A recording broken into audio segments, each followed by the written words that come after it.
ఆచా coding tutor training ఇచ్చి permanent IT job ఇస్తారు. 9697969788. ఇంకా బాగా క్లోజ్ ఉండేవాళ్ళంటే జయమాలిని, జ్యోతిలక్ష్మి గారు లేదండి, వాళ్ళు సీనియర్స్ కదండి. మీ టైం అంటే నాకు మాక్సిమం నాతో అందరూ బాగా మాట్లాడతారండి. నేనంటే అందరికి ఇష్టం, ఏం చెప్పలేం. ఇదేం ప్రాబ్లమ్స్ ఉండవు కనుక నాతో అందరూ చాలా ప్రేమగా మాట్లాడతారు. సెట్ లో ఒకళ్ళు కనపడితే నన్ను కవలించుకో ఎంత అందంగా ముద్దులు కూడా పెట్టుకుంటాను. నన్ను ఏంటో తెలియట్లే, నువ్వు ఎలా ఉన్నావు, ఎప్పుడన్నా నాకు ఎందుకు ఫోన్ చేయవు, నీకు ఏదైనా ప్రాబ్లం ఉంటే చేయొచ్చు కదా అని అంత ప్రేమగా ఉంటారు. అదొకటే నేను సంపాదించుకున్నది. బట్ మాకు బాగా కాంపిటేటివ్ అయింది సులక్షణ వచ్చి అని అనుకున్న హీరోయిన్స్ ఉన్నారు ఆ రోజుల్లో? లేదండి, తమిళ్లో రేవతి, రాధా, నేను, కోడికూదు, విజయ్ వీళ్ళందరూ ఒక టైం వచ్చిన వాళ్ళమే.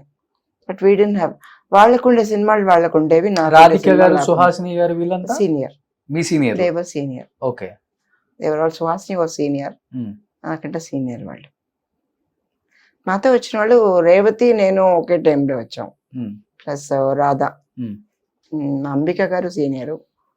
ఇంకెవరున్నారు ఆ టైంలో వచ్చిన హీరోయిన్స్? వీళ్ళే కదా. వాళ్ళకే అన్ని సినిమాలు ఉండేవి. వాళ్ళు బిజీగా ఉండేవారు, నేను బిజీగా ఉండేవాడిని. ఒకవేళ అనేవారు, రేవతి దగ్గరికి వెళ్ళాం మేడం, డేట్స్ లేవు, అయితే మీ దగ్గరికి వచ్చాం, పర్వాలేదు చేస్తాను. Okay, healthy atmosphere. అప్పుడు ఇంకా ఇప్పుడున్న ఈగోయిజం లేదు. అప్పుడు అందరూ చాలా ఫ్రెండ్లీగా ఉండేవు. సెట్ లో మీట్ అయినా లంచ్ టైం మాట అందరూ ఒక చోట కూర్చునేవాళ్ళు. Okay, we used to talk. కన్నడలో ఎక్కువ చేశారు కదా మీరు? కన్నడ లేదండి, ఒక 10 సినిమాస్. సౌందర్య గారితో ఎలా ఉంటుంది బాండింగ్? నేను సౌందర్య చూడలేదండి, అసలుకి చూడను కూడా లేదు ఆవిడ ఇప్పుడు. షీ వాజ్ అవే. నేను సినిమాలు అమ్మ క్యారెక్టర్ చేసినప్పుడు సౌందర్య గారు వచ్చారు. బట్ తమిళ్లో కూడా నేను చాలా లేట్ గా వచ్చారు, మీ తర్వాత లేట్ గానే వచ్చారు. ఓకే, సౌందర్య అప్పుడు లేదు కదా. మీరు అమ్మ క్యారెక్టర్లు చేసే టైంకి సౌందర్య వచ్చింది, అంతే. సౌందర్య వచ్చారు, చాలా జూనియర్. Okay, junior. సో ఇప్పుడు ఏమైనా అవకాశం ఉందా తెలుగులో యాక్ట్ చేయడానికి? కానీ పిలిస్తే చేస్తానండి. ఇంకా ఒంట్లో ఓపిక ఉండాలి, ఇంకా కొంచెం బలం కావాలి. ఇంకా కొంచెం ఈ స్ట్రెస్ ఎక్కువైనందువల్ల కాళ్ళు కొంచెం నొప్పి వస్తున్నాయి. అది సరైపోయిందంటే I can be happy. Stress, కొడుకులు పెళ్లిళ్ళు అయిపోయినాయి, స్ట్రెస్ కదండి, body stress. Body stress. Okay, so otherwise చేయడానికి maybe I need some rest, my body need some little rest. Okay, so అంతే, all happy, no worries, mentally happy, physically happy. One life, live it nicely. Super. Each and every moment enjoy చేస్తున్నారు. Very sweet. అంతే. Great Sulakshana గారు. నిజంగా ఇలా ఒక heroine ని నేను interview చేయటం నా అదృష్టం అని చెప్పుకోవచ్చు. చాలా మందిని చేసినప్పుడు కూడా కొంతమందిని చేస్తుంటే ఇక్కడ టచ్ అవుతుంది కదా.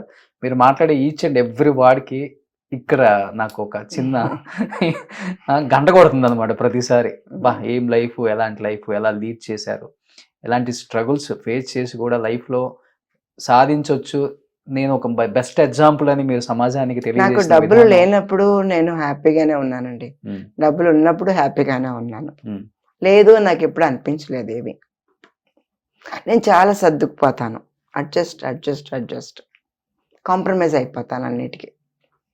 ఓకే, ఇది కావాలి, ఇది లేదు పర్వాలేదు, లేదు ఉన్నదాంతో సర్దుకుందాం అంటాం, అంతే. ఇలా ఉన్న వాళ్ళకి బాధ ఉండదండి అసలు. ఎనీహౌ మీరు చాలా హ్యాపీగా ఉన్నారు, చాలా హ్యాపీ, హెల్దీగా ఉన్నారు, సంతోషంగా ఉన్నారు. సో ఇప్పటికి చేసే ఓపిక ఉంది, పిలిస్తే డెఫినెట్ గా చేస్తానని చెప్తున్నారు. కాబట్టి మన తెలుగు డైరెక్టర్స్, ప్రొడ్యూసర్స్ అండ్ మన తెలుగు హీరోస్ సులక్షణ గారు అండ్ మన బేబీ డాలీ గారు తెలియని వాళ్ళు ఎవరూ లేరండి. ఎన్నో సినిమాలు సూపర్ డూపర్ హిట్స్ అందించిన the one and only legendary actress అని చెప్పుకోవచ్చు. ఆమెని దాదాపు 300 పైగా సినిమాలు హీరోయిన్ గా చేశారంటే ఆషామాషి కాదు. ఎంత కష్టపడితే ఈ స్థాయికి వచ్చారో ఒకసారి మేము బ్యాక్కి వెళ్తే అర్థమవుతుందండి. బట్ మీరు మళ్ళీ సినిమాల్లోకి రావాలి, మంచి సినిమాలు చేయాలి, ఒక అమ్మమ్మగా అలరించాలి తెలుగులో కూడా మనస్ఫూర్తిగా కోరుకుంటూ. సో మీకు ధన్యవాదాలు సులక్షణ గారు. Thank you so much.